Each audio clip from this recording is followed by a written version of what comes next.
Hey guys, welcome to Grounded, the podcast by Inspiring Time, where this year I think we're just going to go full in on the hard stuff. I feel like we have been navigating it for a year or almost a year, and it's time to really talk about it in a safe spot where you feel like you can listen to the information, get some good info about it, and then dive in a little bit more. So we can't bring you everything there is to know about a topic, but we can definitely get you started on those hard things.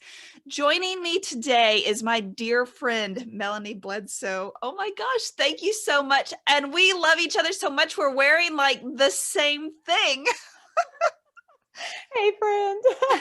I love it. So Melanie is a certified life coach with JRNI coaching. I wanted to make sure I got all those letters right.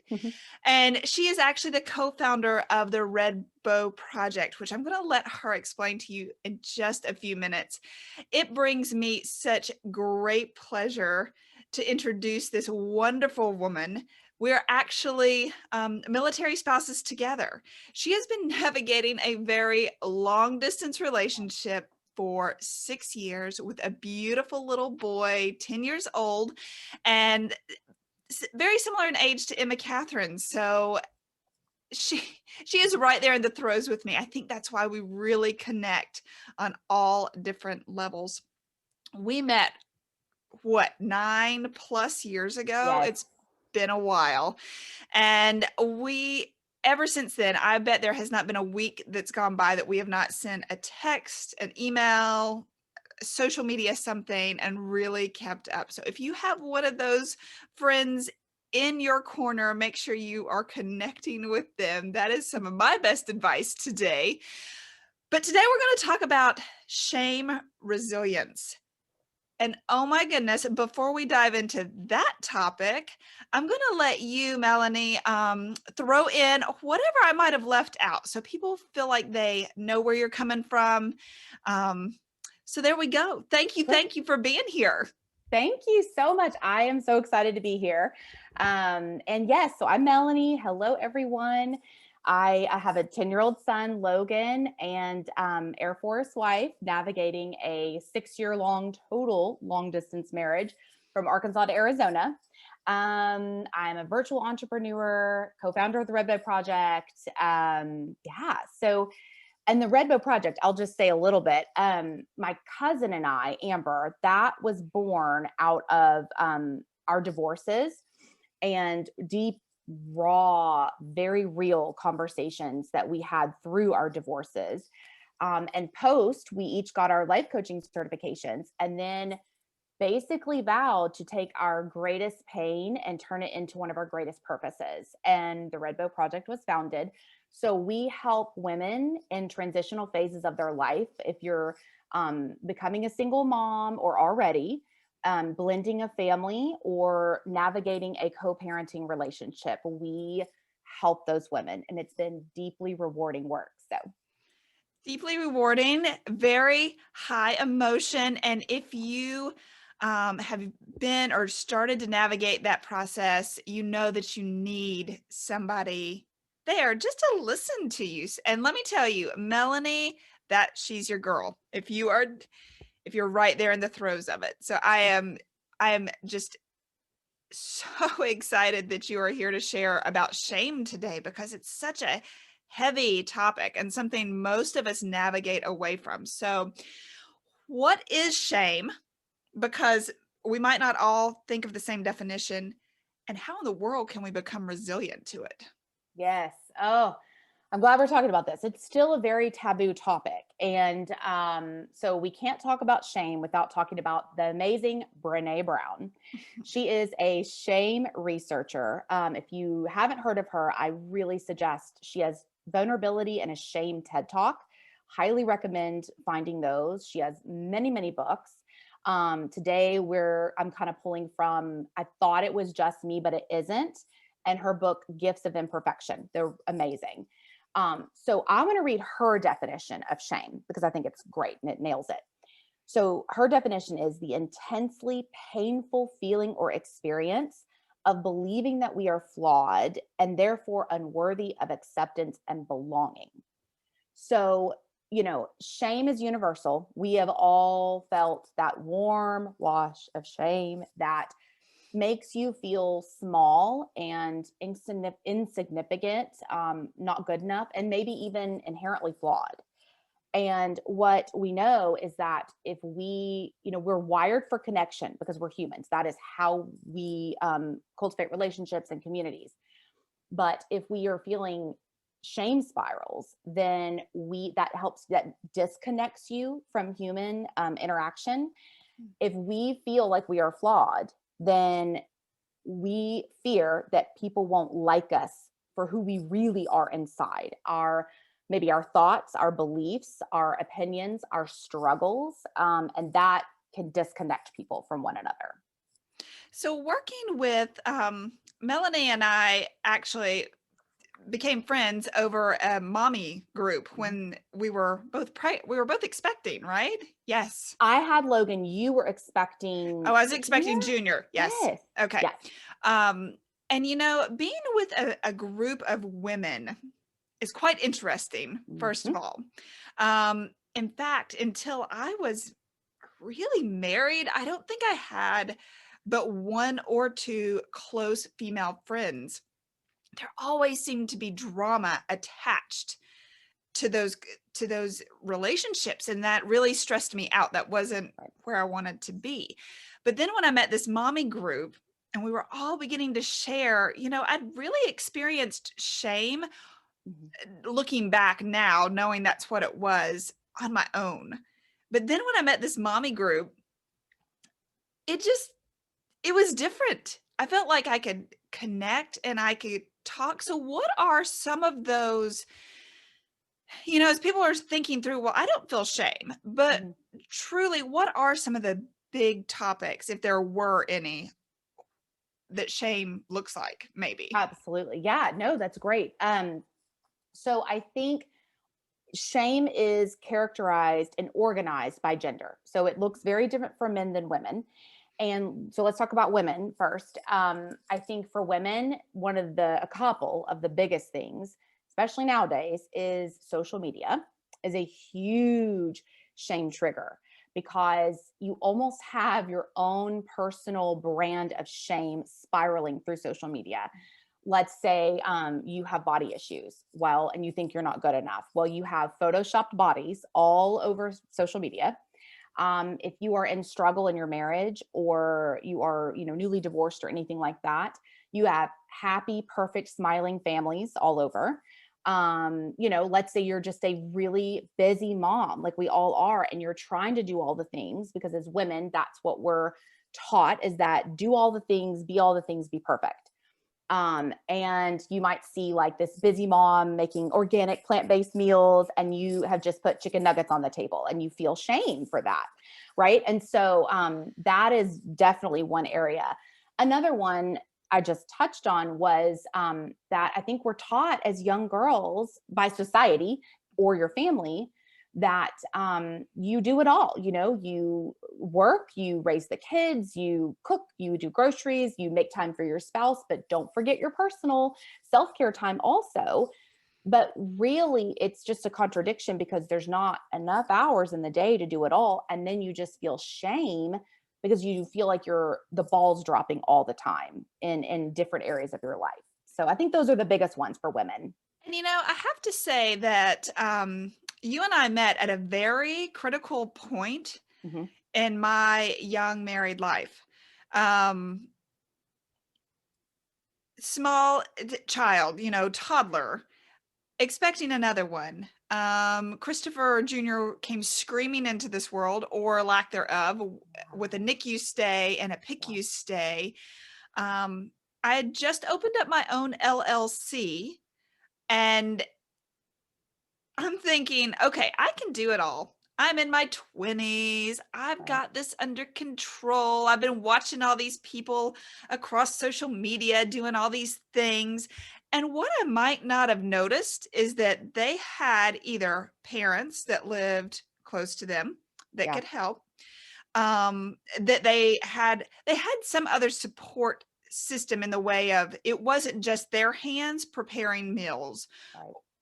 or what they were putting out there was not really what was happening. Maybe it was this one perfectly curated plate of chicken nuggets with this little side salad. And of course, it was all just perfect and beautiful. And what it really looked like was she was screaming, throwing, something Yeah. down the island. And that's where I feel like you have to stop and go, okay, there's no way you can do it all, period. And I'm the world's worst because I'm like, I got this. Ain't no big deal.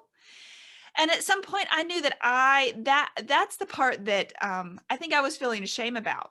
I went to school, got a degree in floristry, horticulture, and I felt like I should be using that, but yet here I am moving every 2 years, 2 young kids, and that was my struggling point.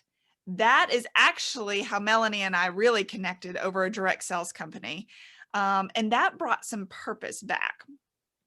So I mean, of course I could really dive into what I was really feeling, but just knowing that a lot of people skim coat the top of it, to make it look fancy, and they're not getting it all done. I think it's important to hear, right? Right. Exactly.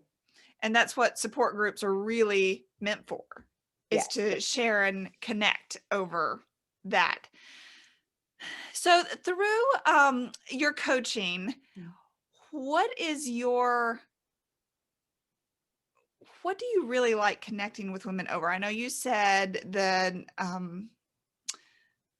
divorces and starting again. So is there something that really speaks to your heart a lot that you like sharing? Yeah. I think for me, just my personal journey and story, I think with a lot of women that I work with, it is centered around divorce because I had a very shocking separation when Logan was 8 months old from my first husband. And that sent me I'd never heard about shame because no one talks about that. And when we were little, so that sent me in the biggest shame spiral. I didn't know what that was at the time, but no one I knew was going through anything like that. They were all happily married, having babies. And here I am separated, might be getting divorced and with a baby. And so I lived in secrecy, silence, and judgment all the time. And had massive anxiety. I was in trauma. And so I think, and then once I really opened up a little bit more, I picked lanterns. So I call lanterns safe people, emotionally safe people. And, they will be empathetic. They will hold space. They will listen. They will not judge, and they'll be compassionate. So when I picked a few lanterns in my life and I really shared what was going on, I was met with empathy. And I had never had that before in that way. I felt like I was going to be judged for what was going on in my life because I had shame over it. But that was probably the biggest gift during that time, was that compassion that was shown towards me. So that's what I love when working with these women, is they have such trauma, but shame around maybe being a part-time mom because they're divorced. And if they split custody, you're no longer a full-time mom anymore. You see your babies 50% of the time. You lose holidays, you lose birthdays. So there is severe shame in that for a lot of moms. And that's where my heart is, working with them to build the shame resilience and get through that. So let me ask you about lanterns, because that seems like something that might be a good place to start with. Mhm. So what does that mean? Who would you be looking for with a little bit more detail? Like, So lanterns to me are people that holding space. So if a friend is in struggle, and a lot of people don't know what to do, like if someone's passed away or someone's in a divorce or a trauma situation, I think really we want to fix and we want to help, but we can't. All we can do is just bear witness to their pain and their struggle and literally sit with them, listen with no opinions, no judgment, just a safe emotional space to listen and say, so empathy is like me too. you know, for you, and I felt that way too, or just if that makes sense. And so I think that's what you're looking for, is those people that will be with you in the hard, because not a lot of people want to be with you in the hard. They are there for the fun and they're there for other times, but real lanterns sit with you when you are broken and you can't talk and you're choking back tears. Those are the people that show up in the hardest parts of your life. And they know how to listen. So you're Yeah. looking for people that know how to listen Mm-hmm. and not to fix it. Mm-hmm. Right. Because you can get a lot, I'm sure. Well, and I can't necessarily relate to those items you just Mm-hmm. spoke to, but with some of the shame that I've dealt with, I know that I don't need you to fix it. I need you to listen. Right. And maybe that's all I need. Like, I just need somebody just to sit there and let me spill my guts, clear my brain. And then really at that point, you have some clarity. You're Mm-hmm. ready to move on with fresh perspective, which is a very hard thing to do, especially right now. Is Yes, very finding true. the quiet. So so we've talked a little bit about how you deal with shame. And deal is not a great word for this because you're navigating it. Right. It's ebbs and flows. So what would be some good places to start with finding some calm and some balance in these really hard and trying times? So, building kind of that shame resilience, there are 4 elements to it. And first I want to kind of give you some imagery. This is from Brene. It is brilliant, and it really kind of made me have an aha moment with it. But so she talks about you have like a petri dish of shame, and if you douse it with silence, secrecy, and judgment, it will grow exponentially. It just gets out of control. But if you have another petri dish and you douse it with empathy, it's a hostile environment for shame. It cannot survive because empathy is the antidote to shame. And if you think about that, I talked about earlier about when I was going through my separation, I didn't say a word, and you just go into yourself, and that metastasizes in your body, and it just is this shame web internally. But when I really opened up about it, I felt empathy back, and then it normalizes it. You think, oh my gosh, it's not just me. I'm okay. This is normal, because shame is a feeling and it's an emotion and it's fluid. It comes and goes. So shame resilience, the 4 elements from Brene are, you name it. And so it's the ability to recognize your shame triggers, your personal ones. Number 2 is you talk about it. You have the awareness of your internal shame triggers. You own your story is number 3. And number 4 is you tell the story. So you speak about your shame. And that is the awareness. But then it's not just being aware, it's taking action to then move through the shame to get on the other side of it.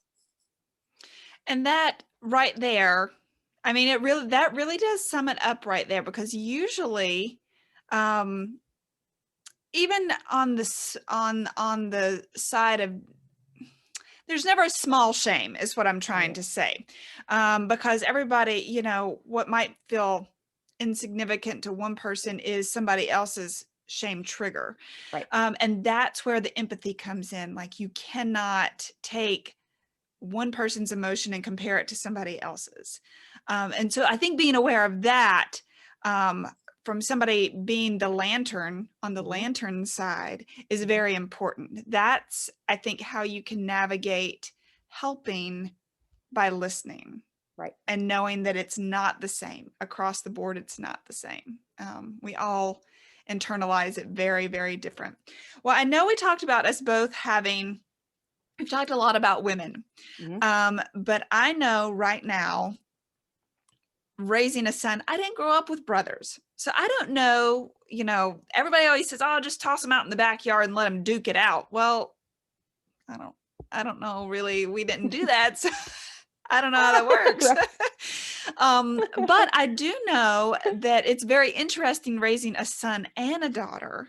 And since you have a son, have you noticed that Logan picks up on some things that, Oh, yes. so what, I mean, you know, we always hear, oh, these little girls and they're princesses and all this stuff, though I do not treat our daughter like a princess at all. But having a little boy, Brene actually points out at the end of this book that raising them, it's just as important to show empathy. So what are some things that you help Logan with? Are there things that you really like make a mental effort to go, okay, we need to talk about this? Yes, absolutely. I think it is so important, especially in our society where we are now, to really raise emotionally intelligent men, so boys and growing into men. Um, and I think the biggest shame triggers for men are don't cry, it shows weakness, don't be sensitive, and don't be emotional. And I think that what the research has shown is that if they don't have a strong foundation, a strong emotionally intelligent foundation as children, that they can grow into men that they stuff it, and they that secrecy, silence, and judgment goes inside for all their life, and then they turn out controlling. They can be power and control, manipulation, and anger. And that's what we're seeing from a lot of the divorces that are happening, but even in marriages, they don't know how to process and be vulnerable.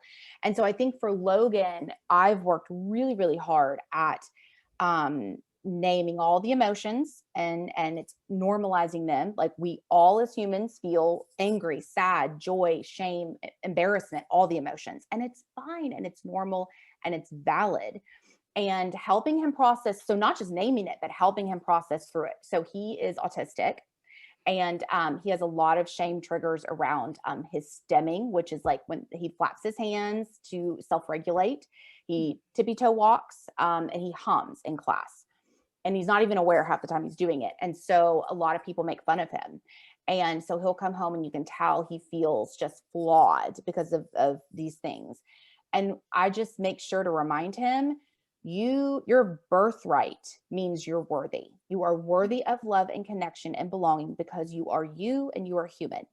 Not you are worthy now, not if and when, right now.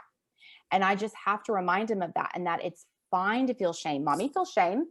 And I'll give him examples. And I think that to me is so critical in raising boys that grow into men that need to understand emotion. And on my side, our son is, he loves sports. Mm-hmm. And of course, you know, what, in that, like the American dream to play football and go and be in the big leagues and all that stuff. But along with that still comes, he's a little boy.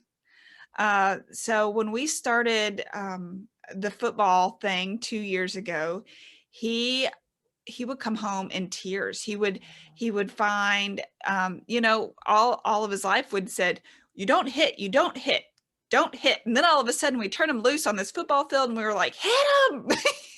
Yes, Like, yes. what? So I feel like we as parents send mixed signals Mhm. all the time. And so it's our responsibility as a parent to help them see that, okay, so we really did have to kind of take it back a notch at that point and go, okay, why are you upset? Are you upset because you don't want to hit? Are you upset because it hurts? Mhm. And then once we kind of walked through that scenario with him, he was like, okay, I see how this goes now. Like, you know, we do it here and that's okay, but we don't do it here and that's not okay. So it's a constant, and we talk all the time here. There's a lot of conversations, and I have found myself, especially after reading a lot of like Brene Brown's books and things like that, that I'm diving into things that might be too deep, but at the same time, I don't feel like you're ever in the wrong by discussing an emotion or a feeling. When they come to you, you shut your mouth and you listen. You be a lantern. You be a lantern for your child. That's right. right. And they don't know how to ask for that. So if they come to you and they're wanting to talk, I make it a point to shut the phone, shut everything down, and that's your time to listen, because they need you at that moment.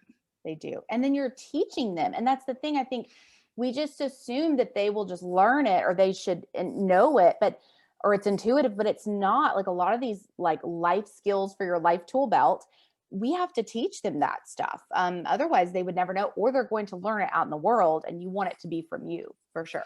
Right. Because if they learn it somewhere else, it's going to be hard to figure out what they learned and how you need to go about talking about it to make it work for your family. Right. So that is like the tip of the iceberg right there, the very tip of the iceberg on shame. So tell me again the names of the books, because I'm going to put those up on the screen as a resource if people are looking. So it's I thought it was just me, and then it's like parentheses, but it isn't. So that's her big shame. It's all about shame in her research. The Gifts of Imperfection is another fantastic one. Okay. I know that I listened to the first one via audiobook, and I wish that I had bought the book so I can make notes and highlight and dog ear and all those things. So if you like audiobooks, that's great, but I would still buy it almost like a workbook so you can make it has notes and highlights all through it. I wish that I had done that, but I was painting. It was so funny because I was painting rooms therapeutically. And I'm listening, but then I would like stop and I would catch myself running to get a piece of paper and like taking a note. I'm like, okay, this is not, I should have just read them. So there's your tip. If you're wanting to read it, don't listen. Yes. And so you also coach. We talked about that like briefly when I introduced you. And I'm going to put your coach link, right? So how does that work? So with coaching, yes, you can put the coach link, and it links back to JRNI Coaching, to their website. But also you can find me through theredbowproject.com. I'm on both of them. And so either way, but if they wanted to inquire more, there is more information on the JRNI website, and you can click book a session if you wanted to, or you can just email me. I mean, I'm happy to talk to anybody if they have any questions. And where does that start? Like your clients, how do they know when it's time to talk? Might be a good question or thought to put out there, because some people might be going, am I to that point? So what does that look like?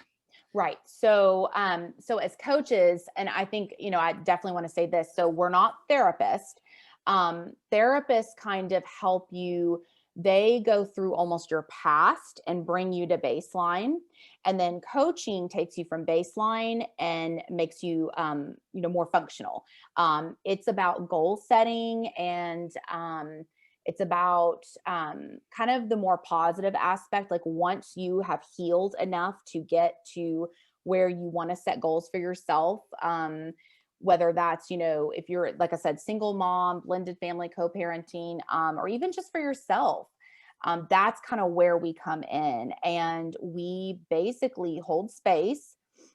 We kind of navigate where that person is, what they're wanting, what goals they might have for themselves or in their life. And then we just book sessions to hold them accountable and brainstorm and take them, through the process of attaining whatever goal that they have.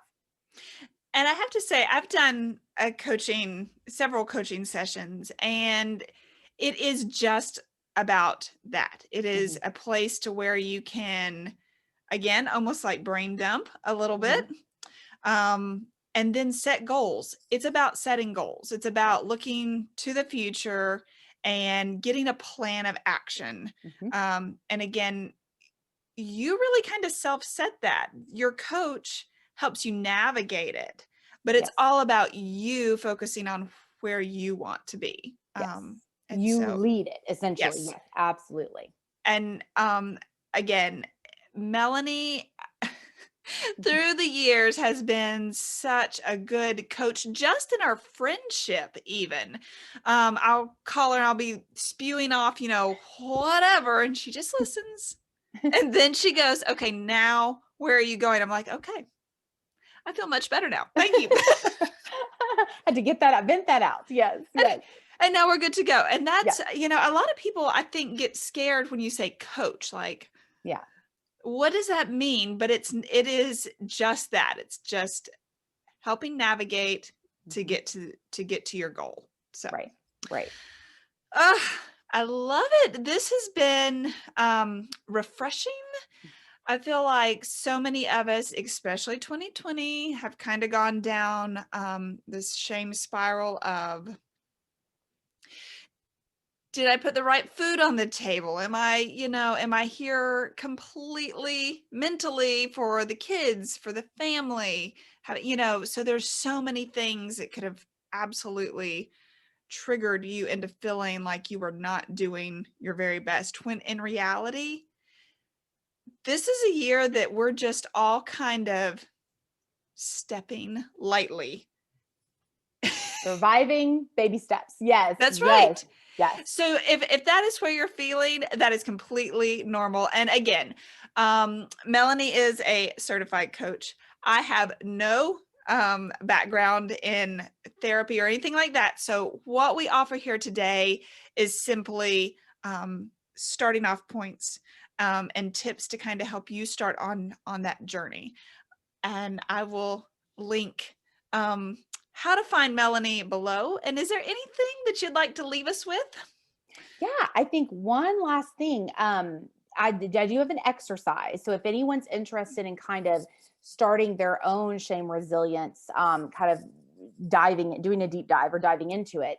And I think you can link this too, but I'll read them just really quickly. There's 4 questions that you can ask yourself and kind of journal. Who do you become when you are backed into a shame corner? How do you protect yourself? Who do you call to work through the mean nasties or the cry and hides or the people pleasing? And what is the most courageous thing that you can do for yourself when you feel small and hurt? And I know Amber will link those questions, but that's a good starting point to kind of get you to gain some awareness in the shame resilience arena. And I know that when I found an exercise similar to this, and don't be upset with yourself if those answers don't just come to you. It's definitely a think through, and journal. It will come. Yes. And you can even answer those over and over. Like I've done that, week, like what is this week my answers, what is next week, and it's a baby step process because you've never done it before, and so it just gets easier and easier over months and years. So yeah, it really is a self development, just learning about yourself. And you have to stop and do that, I think, for Agreed. sure. Oh my goodness, Melanie, thank you so much for taking some time to share with us on this very important topic that we don't normally talk about. I feel like it will help get people started in a new direction as this new year starts. So. Thank you so much for having me. It's been an honor. Oh, thank you. All right, we'll be talking soon. Okay, bye. Bye.